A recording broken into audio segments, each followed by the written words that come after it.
Welcome to the Caffeinated Milk Dispenser podcast. I'm your host, Sabina, mom, wife, and professional reheater of the same coffee that I have all day long.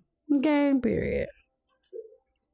Today's episode title is The Fears We Don't Say Out Loud. We're talking about the fears that sit in the background of motherhood.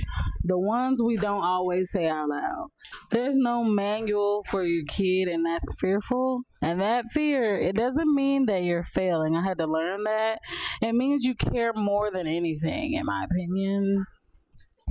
It means that you actually give a damn about the type of human they're going to turn into, what they're going to contribute to the world, the things that they learn growing up, what they put in their bodies, XYZ. Now, this one hits a little different because becoming a parent unlocks a whole nother type of fear, or the fear of something happening to them and you not being able to protect them. That's a big one. It's like your heart is walking on the outside of your body and there's nothing you can do to put it back in.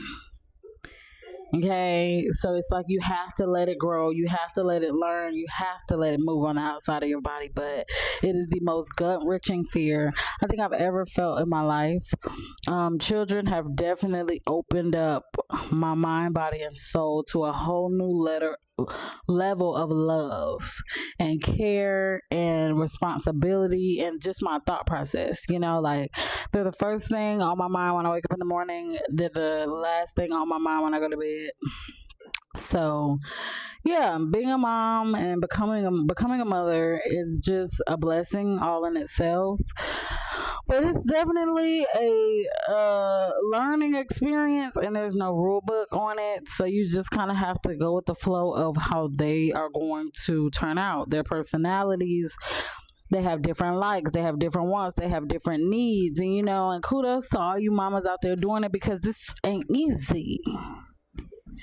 It ain't easy, and we deserve all the things for the stuff we do to create the next generation of people. Okay, because that's what we're doing. We grow life inside of us. We birth that life. That's already hard, and those two things are already extremely hard. Then we raise that life and put it before our own. And people just act like it's but we ain't gonna go into that. Now, I can't control everything, but I can love them deeply, protect them as best as I can, and be present while I'm here. That has to count for something, right? Okay, I had to learn this early. Saying no isn't being mean. It's creating structure. It is creating boundaries, and it's teaching them how the world is. You're not always going to get a yes as you get older.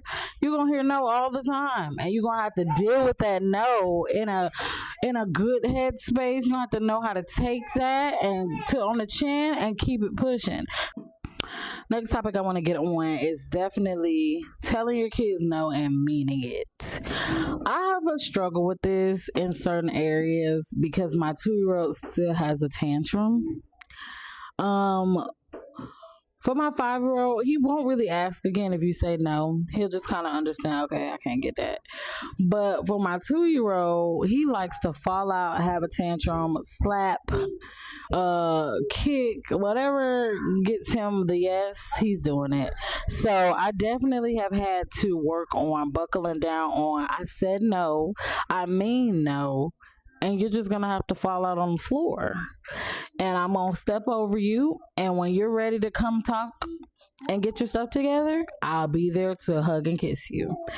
And I'm getting better at it. I really am. Some stuff I do cave on, like if I don't feel good and he asks for something that I usually might say no to, I'm like, okay, get it.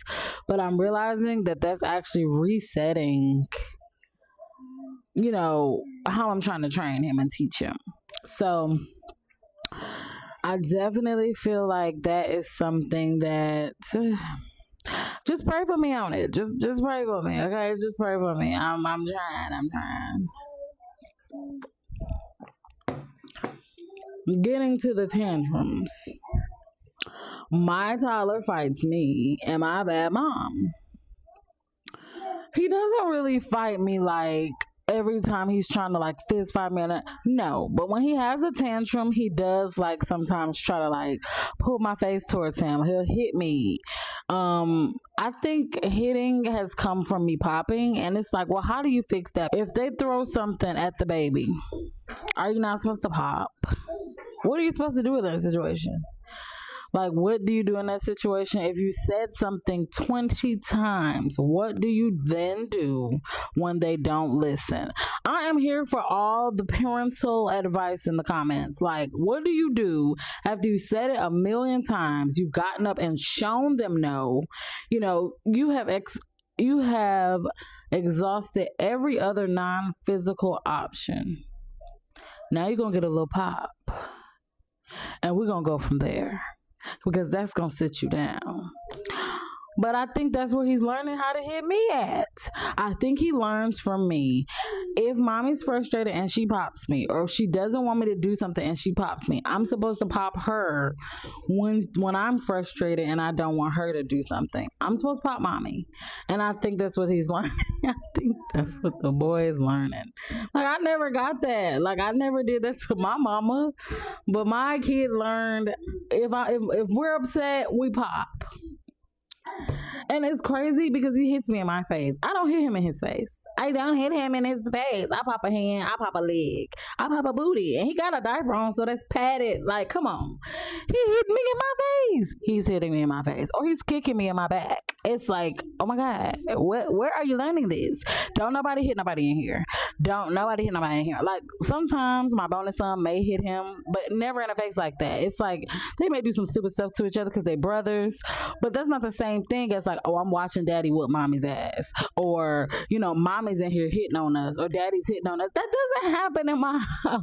That does not happen in here. Like, it be so peaceful in here. Sometimes it's boring. Like, where are you learning to hit us? And then he doesn't watch anything with any hitting. The only thing the boy watches is ABC's 1, 2, 3s and like the learning stuff on YouTube Kids. That's it. That's all he watches. He does not watch movies. He does not watch cartoons. He don't even like the learning cartoon videos. He likes the real ones. So he don't learn that nowhere. I need to understand. I do, because it's like, who is hitting that you're getting? Like, where are you getting this? So the only person I can blame is me. He's learning to pop me from me popping him. That's the only thing I can get from that.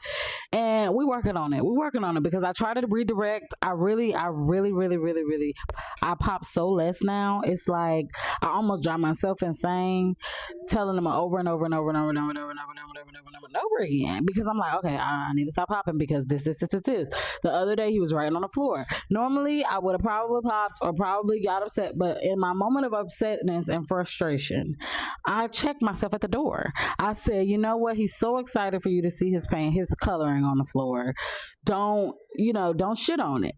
I praised his coloring. Oh my gosh, that is such a beautiful picture. Mommy likes it so much. Give me a high five. And he was so happy. And that warmed my heart even more because he was so ecstatic to see that I was excited about his painting, his coloring picture. And then I just cleaned it up later. And that actually helped me. Like, okay, you can do this more and more situations. Think about it. Is it cleanable? If nothing's broken, if no one's hurt, don't get upset. If there's a solution and it's an easy fix, don't get upset, because then that teaches them to already prepare for you being mad over something small. And I'm working on it. I'm not perfect. I'm not the most patient person, but I'm working on it. My children are teaching me how to be a more patient and more understanding woman. And I try to carry that with me in all aspects of life. I'm really trying. And I'm really proud of myself because I'm a very different woman, like 360 degrees. A very different woman than I used to be. So if you knew me in the past, you don't know me now. That's all I'm trying to say. I'm just kidding. But yeah, so I feel so guilty sometimes because when he hits me, I be so sad. Like, oh my gosh, I'm not doing the right things. And, he used to hit me when my daughter was first born, and I thought that was because, the change of having her, and it still could be, but they get along so well now. He doesn't let her play with any of his toys.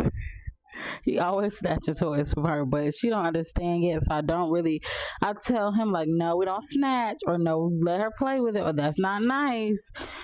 But she's still so young. She doesn't care. She thinks he's playing with her, and as long as he's not harming her to get the toy back, hey, honey. As she gets older, trust me, he won't be able to snatch everything from her. So I just learned. I let the kids learn from being siblings as well, because I have a lot of siblings, and you're gonna have to survive in a house of kids. That's just what it is. When you have siblings, you have to survive. You cannot always run into the parents, because then you're gonna be known as the house snitch, and you can't be known as the house snitch.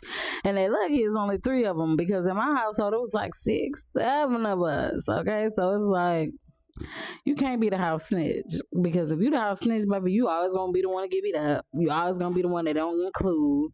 So yeah, don't be the house snitch, because it don't look good for you. And that's just how I feel about fear of death in parenting. So if you have never had the feeling of you and your children dying, I'm here to tell you it's not pretty. Okay, it's not pretty. I thought, well, let me just say this. I was working, delivering packages, whatever. Went back to the warehouse to drop my packages off, and they said severe thunderstorm warning. So I'm like, okay, it's going to be a bad thunderstorm. I'm here to get home, blah, blah, blah. But then as I'm seeing the clouds, I was on the phone with my husband, and I was like, baby, this looks like tornado clouds. So then I hear the sirens as I'm coming out the warehouse, and I'm like, oh my gosh, okay, I gotta go. So I start driving. It was sprinkling at first, but then as I start driving, it's like out of nowhere, hard rain that you could barely see in just starts coming. I'm like, oh wow. So I'm driving. Next thing you know, I get to an overpass, and I mean, the rain at this point is really heavy, like, oh my gosh. So when I get to the overpass, I see people parked. So I pull up next to a car, and I asked the lady, I said, do you know for sure if there's a tornado coming? Because mind you, there's still sirens going. And she says, yes, hurry up and park. I'm like, oh my God. She's like, yes, hurry up and park. And I'm like, oh my gosh. So she told me that I can get in front of her behind another car, but it was the type of bridge that was split in half. So there was still like, we could get sucked up there. So I hit a Yui in the street, because there was no one parked across from her, and I parked in the opposite direction under the overpass. And I was on a FaceTime with my husband, and he's doing something in the mirror in the bathroom. I'm in the car telling him, there's a tornado. Oh my gosh, what do we do? Like, there's nothing you could do. In my head, I am terrified. My 5-year-old and my 2-year-old are awake. And my 2-year-old, he completely stopped using my phone and everything. He's looking about the window. My 5-year-old is hollering at me, why don't you just go? And I'm like, first of all, calm down, because even in death, you're not going to disrespect me like that. But it's like, I understood where he was coming from. He's scared. So I'm like, I can't go. We have to park here. And so my husband, he's looking in the camera like, where are y'all? While he washing the stuff out his beard. I'm like, oh, we're this place, blah, blah, blah. I'm like, I don't know what to do, babe. I'm like, I'm scared, but I can't show them I'm scared. So I gotta like keep telling them it's okay. My 2-year-old dozes off and goes to sleep. So that's relief. And then me and my 5-year-old are still awake. And so he asked me again, why can't you just go? So I finally had to tell him, you do know that tornadoes suck cars up, right? And he was like, oh yeah. Boom. So he just kept saying he was scared. Like, he was so scared he didn't even want his food no more. He was like, I don't even want these chicken nuggets. Like, I'm scared, blah, blah, blah. In the back of my head, like, I can laugh at it now, but in that moment, I for sure thought, oh my God, me and my children are about to die. Like, we're going to get sucked up in this tornado and die. And if not, it's still to be in a tornado is terrifying. So shame on that lady who told me a tornado was coming, because she scared the shit out of me. And I don't appreciate that, because nothing and no forecast or nothing said a tornado was definitely coming. So if she didn't see one, she should have just said take precaution. But the way the rain looked and how it was flying sideways and crazy, it just made me think, oh my gosh, she's right. But no, the wind was just 70 miles per hour that night. But I was in the thick of it. I was in the thick of it. Like I was scared to get like after the rain calmed. I'm like, oh no, a tornado just passed. Like I gotta wait till everybody else go first before I go because I gotta be a follower in this situation. I will not be the leader and come about that under there. No. So when I finally did, I called my cousin, and when I finally did start driving home, this girl gonna ask me, "Did you record it?" Because that's content. No, I really wasn't thinking about that in that moment. I for sure wasn't gonna hang with my husband because it's like he can't do nothing, but he was making me feel a little better because he's the second parent in this family. So he was making me feel a little better as far as like this is serious. So as I'm driving, talking to her, she's making me laugh. She's making it lighter in the mood. So I'm like, okay, I can breathe. But then, like, once the sirens went off and I got on the highway, like maybe 10 minutes later, the sirens come back on. Mind you, it's 10 o'clock at night. I done woke her up. I got her on the phone like, please, stay on the phone as I go home. Because my husband had to pray. So I'm on the phone with her and she's telling me stuff and we're talking back and forth and the sirens come back on. So I get back off the highway and as I'm getting off the highway, my phone goes black. So I'm like, oh my God, my phone has died. I done lost connection with the world. Mind you, I have a second phone. Okay, it's just in the back with the kids and I'm not thinking about that right now. So I'm like, oh my gosh. But then it comes back on and I realized that it was just her television.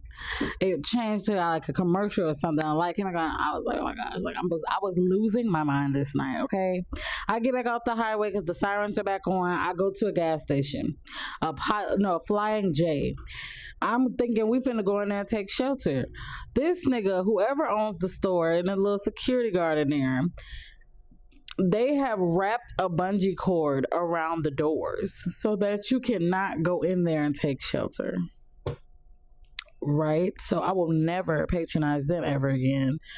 I just thought that was crazy because even a woman got out of her car with her 2 kids to go in there and she had diapers and wipes, meaning she had to change her children.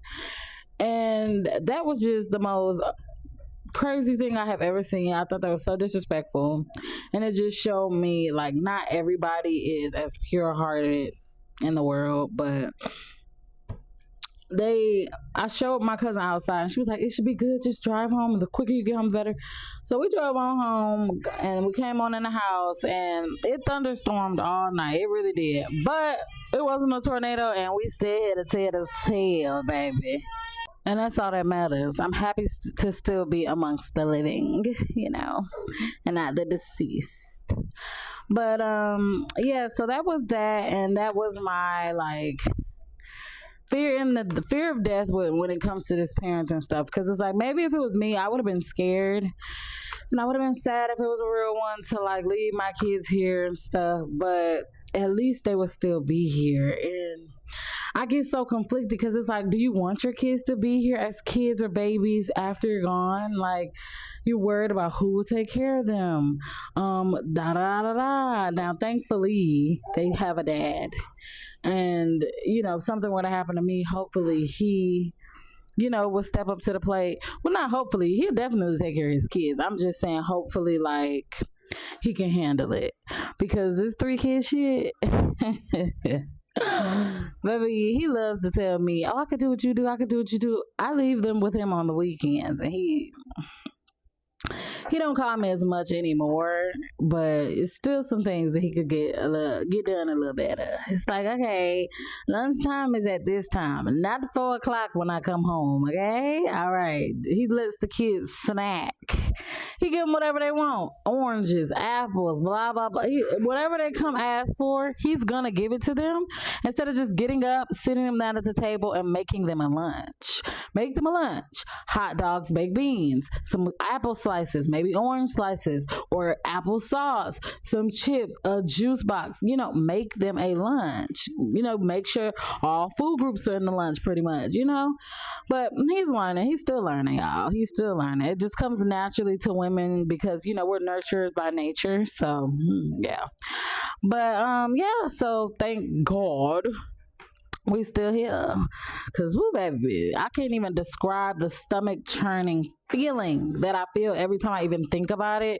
It was like in that moment we were finna die, and I'm like, do I take them out of their seatbelt and hold them? But then I'm like, no, because if we do get sucked up into a little funnel, at least they're in their seatbelts, and that can protect them just in case by chance we live or one of us survives. We're all in the seatbelt. I got the seatbelts locked.